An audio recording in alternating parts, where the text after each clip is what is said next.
Hello everyone, আসসালামু আলাইকুম। আপনারা সবাই কেমন আছেন?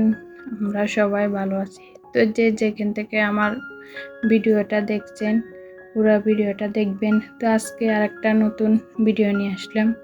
সকাল সকাল ঘুম থেকে উঠে ফ্রেশ হয়ে তাড়াহুড়ো করে বাচ্চাদের জন্য নাস্তা বানিয়ে নিব। তো বাচ্চারা ওঠার আগে তাই প্রতিদিন চেষ্টা করি ওরা ওঠার আগে দিয়ে নাস্তাগুলো বানিয়ে ফেলতাম, না হলে ওদের ওদের পিছে অনেক সময় চলে যায়, তাই দেরি হয়ে যায় ওদের। তো পরোটাগুলো বানিয়ে এখন পরোটাগুলো ভাজে রেখে দেব। তো এদিকে আস্তে আস্তে পরোটাগুলো বানিয়ে হালকা হালকা হালকা করে বেজে নেব। বেশি অতিরিক্ত যে ঝাল দিলে পরোটাগুলো পুড়ে যায়। তো আস্তে আস্তে ডিম করে চুলে দিয়ে পরোটাগুলো বেজে নেব। তো এদিকে পরোটার সাথে তো চা খাবে বাচ্চারা, তো ওদের জন্য তাড়াহুড়ো চাটা বানিয়ে নিলাম। তো এদিকে চুলের চা বসিয়ে দেব। কয়েকটা পরোটা বানিয়ে রেখে দিলাম। তো এদিকে চুলের চা বসিয়ে দেব। চা ছাড়া তো বাচ্চারা পরোটা খানে। তো আপনারা পুরো ভিডিওটা দেখবেন, দেখি একটা লাইক করে দিবেন আর একটা সাবস্ক্রাইব করে আমার পাশে থাকবেন। তো পুরো ভিডিওটা দেখবেন, দেখার অনুরোধ রইল। তো এদিকে চুলায় চা বসিয়ে দিলাম। অনেকগুলো গরুর দুধ রয়ে গেছে, তো চার মধ্যে দিয়ে দিলাম। গরুর দুধের চা একটু ঘন হলে টেস্ট হয়। তো আস্তে আস্তে এদিকে চুলায় চাটা বসিয়ে দিলাম। তো পুরো ভিডিওটা দেখবেন আপনারা। তো দেখুন চার কালারটা অনেক সুন্দর হয়েছে। তার একটু চা পাতা দিয়ে দিলাম। তো যেতটুকু পারি আপনাদের সাথে এতটুকু শেয়ার করি, আপনারা পুরো ভিডিওটা দেখবেন। তো এদিকে আবার ভাত বসিয়ে দিলাম চুলায়। তাড়াহুড়ো একটু অতিরিক্ত গরম পড়তেছে, তাই ভাবলাম সকাল সকাল রান্না করে ফেলি। আর ওইদিকে দুপুরের দিকে আর গরম লাগবে না। দুপুরের দিকে রান্না করতে গেলে অনেক গরম, কিচেন রুম অনেক গরমে পুরো শরীর ঘামাই যায়। তাই ভাবলাম তাড়াহুড়ো করি দুপুরে আগে রান্না করে ফেলে। তো দেখুন এখন সবাইকে চা দিয়ে দেব। বাচ্চারা চা খাইয়ে স্কুলে চলে যাবে।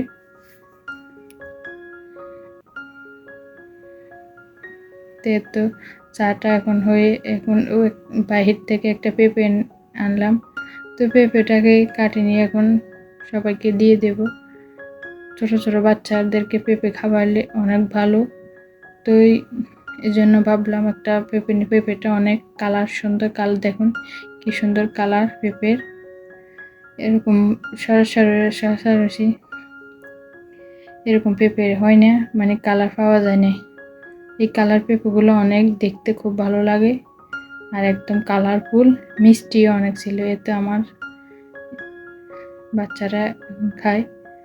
এদিকে আমার শাশুড়ি বসে রয়েছে, এদিকে আমার মেয়ে। তো দেখুন পেঁপেটা অনেক কালারফুল।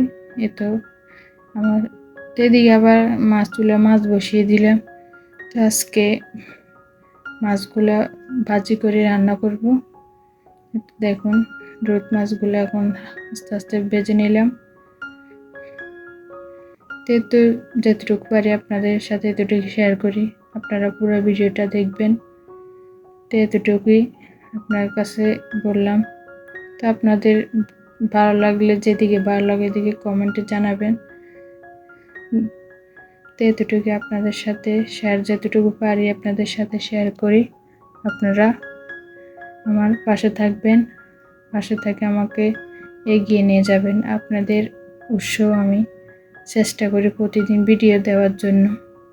তো ভিডিওটা পুরোপুরি দেখে না, কাটে টেনে টেনে চলে যায়, দেখে অনেক ইয়ে লাগে, মনে ভিডিও বানাতে মন চায় না। তো চেষ্টা করি দেখি। তো মাছগুলো এখন পুরোপুরি ভাজা হয়ে গেছে। আস্তে আস্তে জাল দিয়ে মাছগুলো ভেজে নিলাম। তো এদিকে চুলে ভাতটা একটু নেড়ে চেড়ে দিলাম। তো মশলাগুলো কষিয়ে এখন আস্তে আস্তে মশলাগুলো একটু পুরোপুরি হয়ে গেছে। তো আজকে একটু আলু ভাজি করব। মানে সবসময় তো মাছ মাংস খাই আমরা, তো আজকে ভাবলাম একটু আলু ভাজি চিকন চিকন করে লাল লাল করে ভাজি করব। তো এতটুকু সবসময় মাছ মাংস ভালো লাগে না, মাঝে মধ্যে একটু ভাজি টেজে ওগুলো হলে বাচ্চারা খেতে চায়। তো বাচ্চাদের ছেলেদের জন্য একটু আলু ভাজি করলাম।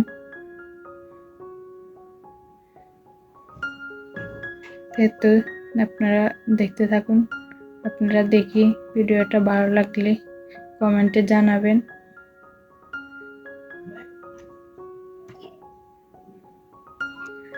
তো এতটুকু আপনাদের সাথে শেয়ার করি।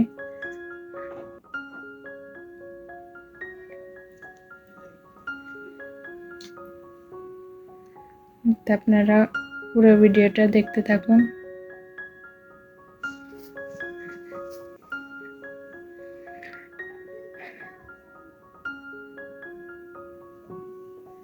তো দেখেন একদম চচ্চড়া আলু ভাজিটা হয়ে গেল।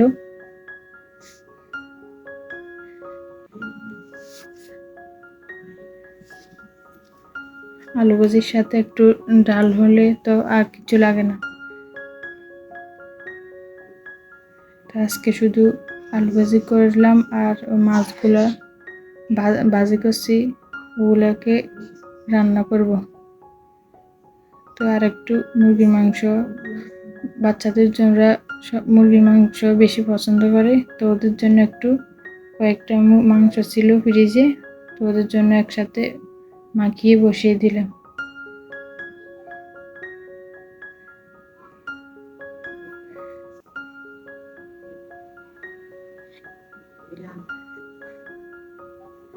তাই তো দেখুন মাংসটা একটু নেড়ে চেড়ে দিয়ে ঢাকনা দিয়ে ঢেকে রেখে দেব।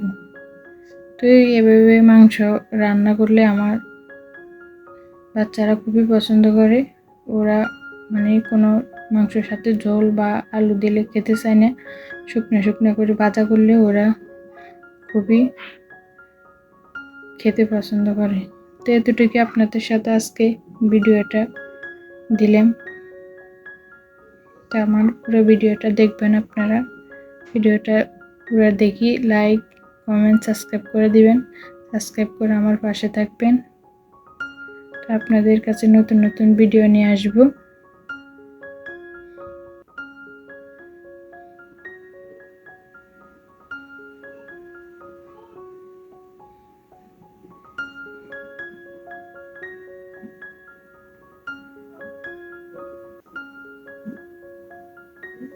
একদম এরকম কষা কষা মাংস সব মশলা দিয়ে মাখিয়ে বসিয়ে দিলে এরকম মাংস অনেক টেস্ট হয়, ভালো লাগে এরকম খেতে।